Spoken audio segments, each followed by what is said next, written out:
Días, esmorzadors, com va? Avui hem vingut a València, al costat de l'Ajuntament. Un local fundat en 1915.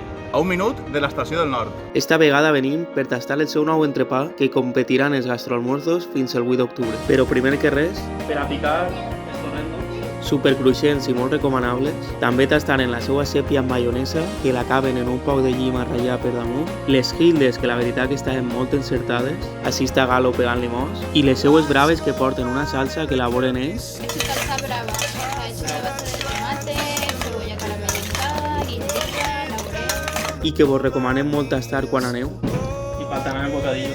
que demanarem el seu nou entrepà de figatells, d'ulla formatge feta per damunt i una salsa de mostassa i mel. Un figatell molt suau i especial. També tastarem el seu xivito de pollastre, amb bacon, pollastre, formatge i un ou per damunt. Una combinació que mai falla. El seu entrepà embotit en favetes i ceba, un dels més clàssics. I el que més ens va agradar, el de calamars a l'andalusa amb maionesa. Un dels millors entrepans que hem tastat últimament. Acabem en un dolcet i en un cremaet en essència. Este esmorzar es troba al restaurant Casa Baldo de València i obri tots els dies.